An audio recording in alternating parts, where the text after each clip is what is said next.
La casa estaba en calma, justo como siempre soñé que sería, sin alarmas, sin correos urgentes, sin el zumbido constante de llamadas encriptadas de fondo.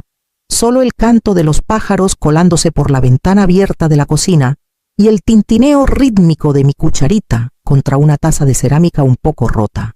La jubilación, como la imaginaba, debía tener bordes suaves como un abrazo que no aprieta. Me la había ganado. 30 años en ciberseguridad federal, casi todos detrás de puertas de vidrio y autorizaciones clasificadas, habían dejado su huella en mi espalda, en mi sueño y en un lugar más profundo que ya no intentaba nombrar. Hacía tiempo que había hecho las paces con la soledad, pero hay silencios que pesan más que otros. No había tenido noticias de Alejandra en más de una semana. La última vez que la vi, estaba de pie en esta misma cocina con los brazos cruzados, la voz tensa, preguntándome si podía echarle la mano con la renta solo por esta vez. No pregunté por qué lo necesitaba. Le extendí un cheque y la vi salir sin mirarme a los ojos. Así era nuestro nuevo ritual: peticiones sin calor, respuestas sin preguntas. Me decía a mí misma que estaba ocupada, que tenía presiones que crecer, con una madre que nunca fallaba en detectar un ciberataque, pero olvidaba cada recital escolar. Tal vez le enseñó a mantener la distancia.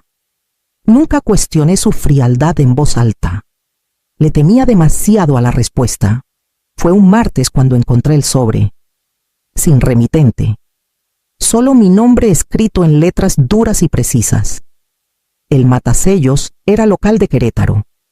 Dentro una notificación doblada de una institución financiera privada de la que nunca había oído dirigida a una cuenta fiduciaria a mi nombre.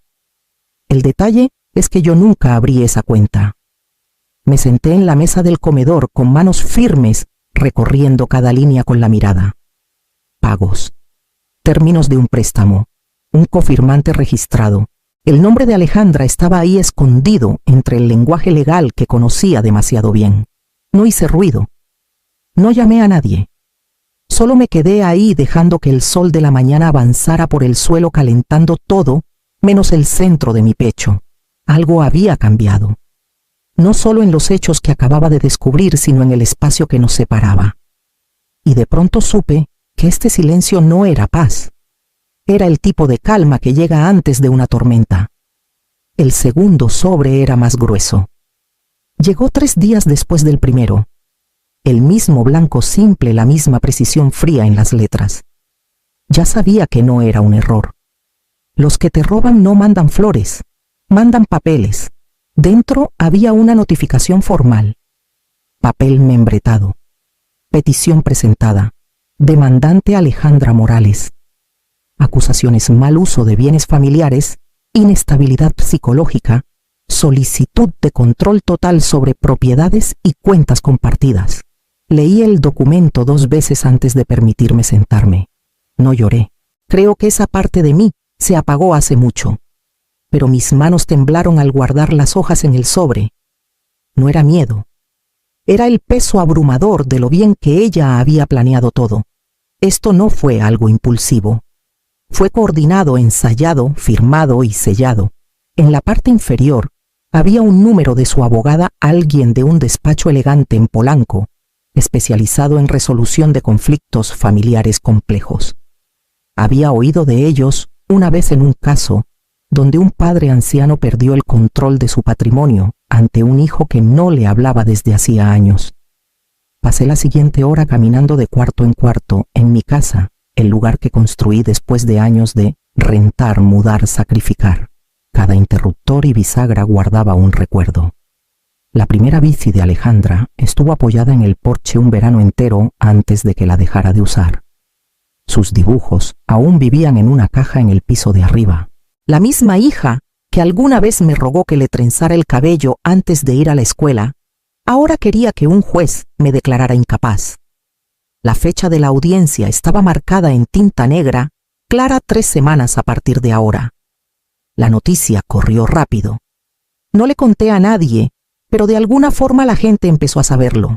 La señora Vargas, de la casa de enfrente, dejó de saludarme cuando regaba su jardín. Un hombre en el súper, alguien con quien trabajé de pasada al inicio de mi carrera, Desvió la mirada al cruzarme. El silencio a mi alrededor tomó una nueva forma sospecha. No entré a redes sociales. No respondí al correo que Alejandra me envió después, breve y seco. No es personal, mamá. Solo quiero asegurarme de que estés bien. En cambio, saqué un cuaderno amarillo y empecé a escribir lo que recordaba: fechas, nombres de cuentas, documentos que firmé, los que no. Abrí una carpeta privada en mi computadora y comencé a registrar todo, porque si esto iba a ser la guerra que ella trajo a mi puerta, no iba a entrar desarmada. Puede que hubiera dejado el trabajo gubernamental atrás, pero no olvidé cómo rastrear un patrón. Me entrenaron para detectar brechas, para mapear intenciones detrás de un lenguaje codificado. Y el lenguaje que Alejandra usó en esa demanda, disfrazado de preocupación, envuelto en un supuesto deber filial, era algo que reconocía. No era preocupación, era estrategia. Y las estrategias siempre dejan un rastro. Empecé con los documentos que tenía: estados de cuenta viejos, declaraciones de impuestos, registros de hipoteca. Todo lo que había archivado con cuidado durante años, pensando que solo le importaría al SAT o a mi contador. Ahora eran lo único que tenía. Los extendí sobre la mesa de la cocina, en filas ordenadas, tocando cada uno como si pudiera revelar una verdad que se me escapó la primera vez. Mi casa había sido refinanciada, eso estaba claro. La transacción se registró hace 2 meses bajo una empresa fantasma llamada Grupo Cívico La Loma. La firma en el formulario de autorización tenía mi nombre, pero no mi letra. Una imitación casi perfecta, lo suficientemente buena para engañar a un procesador de préstamos, pero no a alguien que pasó 3 décadas detectando irregularidades en documentos clasificados. La miré por un largo rato. Quien la falsificó sabía cómo hacía mis Ls y curvaba mis Cs. Había practicado. Consulté el Registro Público de Negocios del Estado. Grupo Cívico. La Loma no tenía oficina, ni sitio web, solo un apartado postal en Morelia y 2 ejecutivos registrados, uno anónimo, el otro Alejandra. Oculta bajo un nombre legal ligeramente alterado a Morales Guzmán, un apellido que no reconocía. Esa noche cobré un favor. Ramón Torres me debía una. Habíamos trabajado juntos en rotaciones de ciberdefensa, en los primeros días interceptando campañas de phishing nacionales y mapeando ataques de ransomware patrocinados por estados. Contestó al primer timbre. Necesito un rastreo discreto, dije. Sin reportes. Solo un mapa. No preguntó por qué. Solo me dijo que le enviara lo que tenía. En un día tenía registros de acceso, rutas de IP, metadatos. Lo que encontré destapó algo mucho peor de lo que imaginé. Se habían presentado múltiples solicitudes de subsidios a mi nombre, programas federales para ayuda a veteranos, asistencia para vivienda, incluso un fondo de transición para oficiales heridos. Cada una estaba vinculada a la misma huella digital, enrutada a través de una VPN, pero de forma descuidada lo suficiente para que Ramón pudiera localizar el origen. Venía del departamento de Alejandra. No solo había movido dinero, me había suplantado. Usó mi número de identificación militar, subió copias de mis documentos de baja papeles que ni siquiera le había dado. De alguna manera, accedió a registros que asumí estaban protegidos por al menos 2 capas de encriptación. Eso fue lo que más dolió.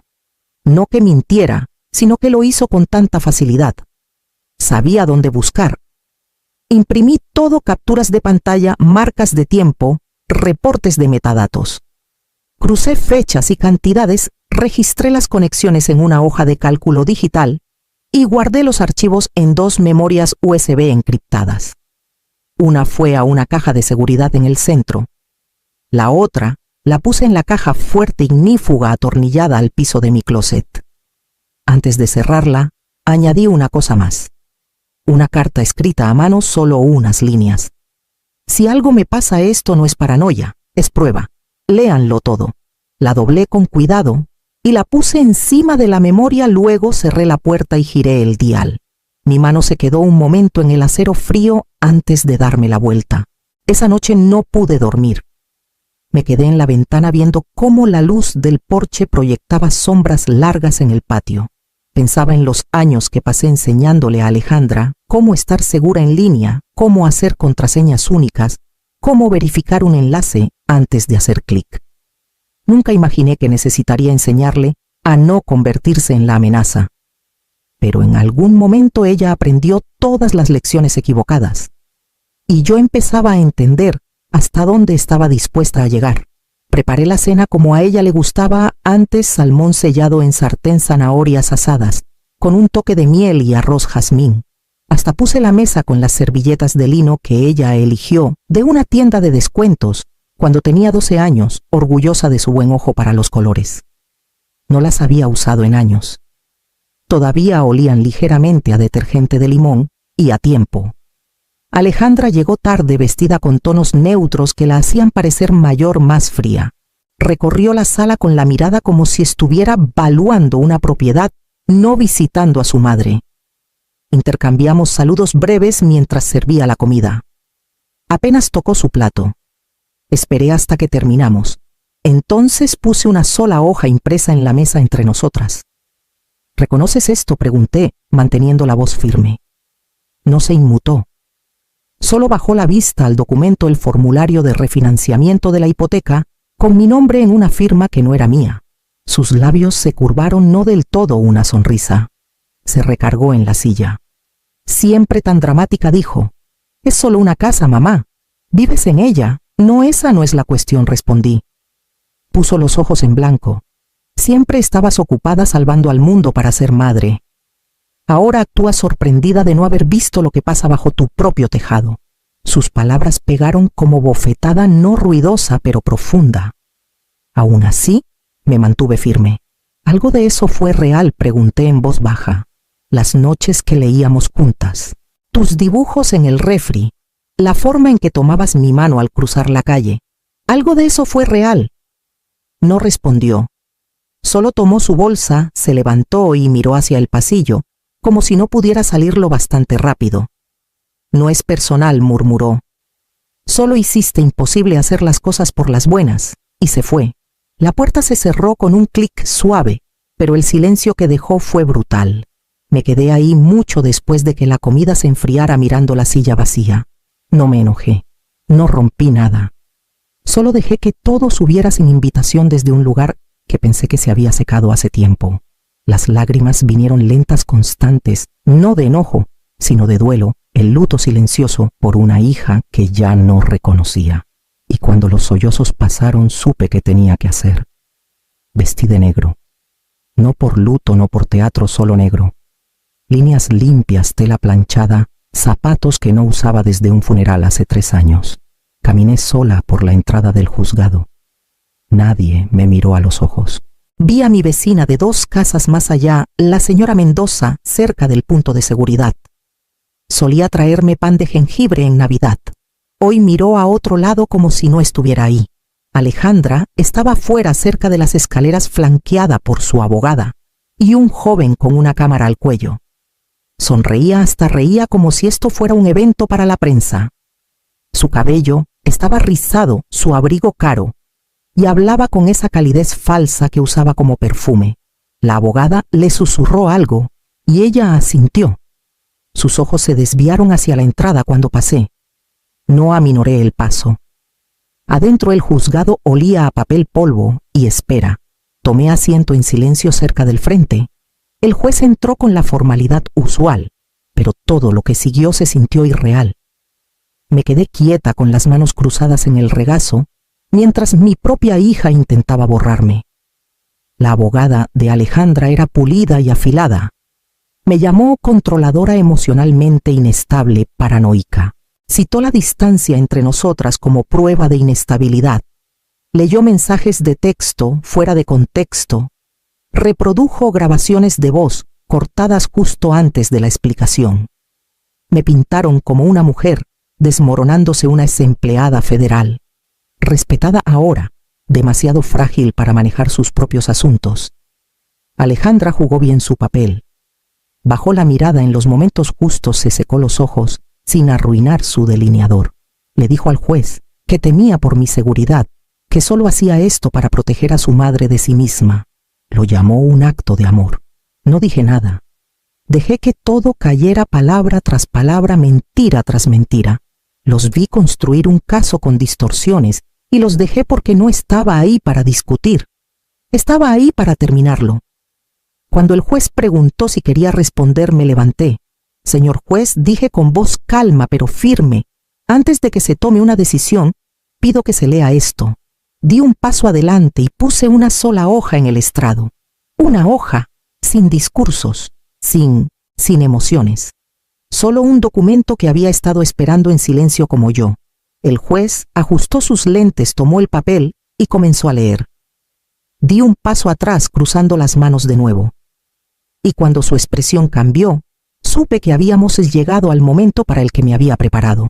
Los ojos del juez se detuvieron en el segundo párrafo. Su ceño se frunció.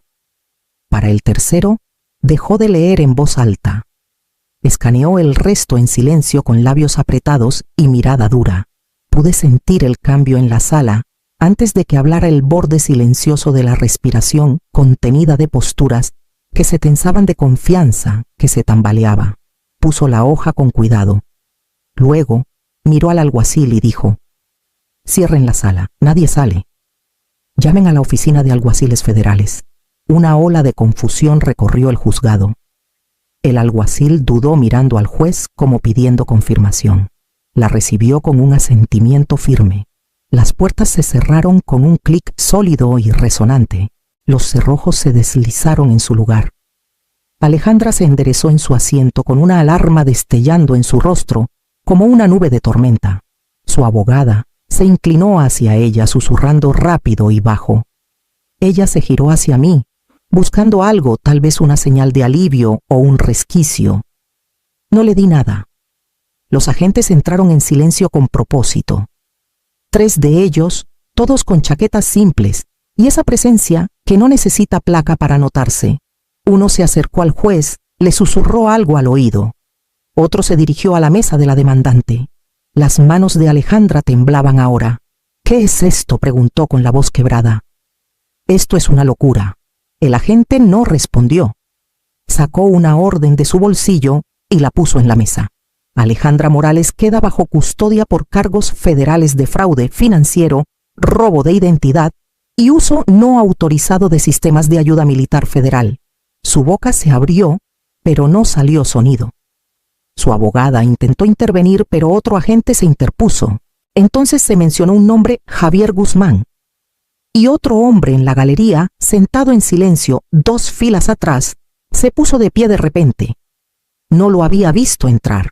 No miró a Alejandra mientras los agentes lo rodeaban, le leían sus derechos y se lo llevaban también. Todo se movió rápido después de eso. El secretario del juzgado recogió documentos, el juez firmó una orden sellada y los agentes desaparecieron por el pasillo con ambos en custodia. Me quedé sentada. Observé sin parpadear con las manos cruzadas en el regazo, mientras las mentiras se deshacían como hilo en una flama. El juez me miró una vez que la sala se calmó de nuevo. Sus ojos no tenían lástima, solo un reconocimiento que no esperaba. Asintió brevemente. «Ha hecho algo difícil», dijo en voz baja. «Y lo correcto», asentí una vez en respuesta. La declaración jurada que leyó, la que puse en su estrado, había sido presentada 3 días antes ante el Departamento de Justicia. Detallaba todos los documentos falsificados, las identidades robadas, los subsidios para veteranos lavados. Mi nombre estaba claramente al final, no como acusada, sino como denunciante. Mientras el juez daba instrucciones para reconvocar por asuntos procesales, me levanté. La sala se sentía más pequeña ahora, no porque yo hubiera menguado, sino porque el peso que llevaba finalmente se había soltado. Volví a casa de la misma forma que llegué sola. El cielo tenía ese gris deslavado que aparece después de una tormenta, no lo bastante claro para reconfortar, no lo bastante oscuro para igualar el peso que cargaba. Abrí la puerta, entré y dejé que el silencio se asentara a mi alrededor como un abrigo que no podía quitarme. Para la noche, la noticia ya se había esparcido. Un titular destelló en la pantalla de mi celular: veterana entrega a su hija por fraude desencadena arrestos federales en un enfrentamiento en el juzgado. Algunas historias me llamaban valiente, otras fría. No leí más allá de las primeras líneas. Los vecinos pasaron al día siguiente más lentos de lo usual. Algunos miraban demasiado tiempo, otros desviaban la vista por completo. Nadie saludó. Nadie tocó a mi puerta. No esperaba que lo hicieran. La idea de explicarme me parecía absurda. No habían visto los años silenciosos que llevaron a ese momento. No habían oído cómo dijo: estabas demasiado ocupada salvando al mundo como si fuera una maldición. Solo vieron una instantánea y a una mujer de negro que no se inmutó mientras se llevaban a su hija. Me mantuve lejos de internet. No contesté llamadas. Hice té y lo dejé enfriar. 3 días después, manejé hasta el almacén que no había abierto en años. Solía ser un espacio para respaldos de archivos que no podía guardar en casa, un hábito de mis días laborales. Ahora era sobre todo polvo y cajas olvidadas. La carpeta estaba donde la dejé cerrada, en un gabinete de acero detrás de unas cajas de archivos viejas. La abrí sin dudar. Dentro, entre registros de evidencia y copias de declaraciones, estaba el dibujo que encontré hace años al mudarme. Crayones sobre papel de impresora. Una versión de mí en palitos, con una gran sonrisa y cabello rojo, desordenado, tomada de la mano de una figura más pequeña, etiquetada como yo. Arriba, escrito con letras torcidas: te quiero, mamá. Alejandra, 7 años. Lo miré por un largo rato. No lloré. El duelo que necesitaba atravesarme ya lo había hecho. Doblé el papel con cuidado sin arrugarlo y lo deslicé de vuelta en la carpeta. Luego cerré el gabinete, puse el candado y salí al aire quieto del almacén. Había algo más que necesitaba hacer. El dinero ya no importaba, como alguna vez pudo haberlo hecho. Una parte de los activos recuperados fue directo a una organización sin fines de lucro que apoyaba a veteranos estafados o engañados. Sin prensa, sin placa, solo una transferencia silenciosa y una nota escrita a mano al director para los que no lo vieron venir. Empecé a ser voluntaria unas semanas después. Mañanas en una oficina compartida, enseñando a veteranos mayores cómo reconocer intentos de phishing, detectar estafas de préstamos, proteger sus identidades. Les mostraba qué buscar en una firma, cómo rastrear actividad extraña en una cuenta. La mayoría escuchaba con atención. Algunos lo tomaban a broma, pero algunos, podía notarlo, ya habían sido quemados. Y tal vez, solo tal vez, escuchar a alguien que también lo había pasado les hacía sentir un poco menos tontos. Por las noches a veces pasaba por el juzgado. Nunca me detenía, nunca me sentaba en las escaleras.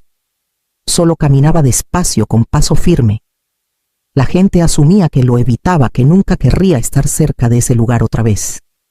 Pero la verdad es que no odiaba el juzgado, lo respetaba. Fue donde recuperé algo que me habían quitado silenciosamente durante años: mi nombre, mi historial, mi voz. La verdad no grita, no se abre paso a empujones, espera. Gana peso con el tiempo, y cuando finalmente llega, no necesita alzar la voz. Solo está ahí, innegable. Pasé por las columnas de piedra y seguí caminando, no hacia algo grandioso, solo hacia adelante. El viento se movía entre los árboles que bordeaban la calle, y por primera vez en mucho tiempo no sonaba como advertencia, sonaba como liberación. Y en algún lugar profundo dentro de mí, supe que el peso que había cargado ya no era mío. Algunos dicen que fui cruel, otros me llaman valiente, pero ninguno estuvo ahí cuando abrí el sobre o cuando me senté frente a mi hija mientras me mentía a la cara. No sintieron el silencio entre nosotras endurecerse en algo permanente. No elegí pelear porque quisiera. Peleé porque alguien tenía que recordar que era verdad. Y tal vez siempre seré la villana en la versión de alguien más. Está bien, porque la verdad no necesita que la quieran. Solo necesita a alguien dispuesto a sostenerla y seguir de pie cuando cuesta todo.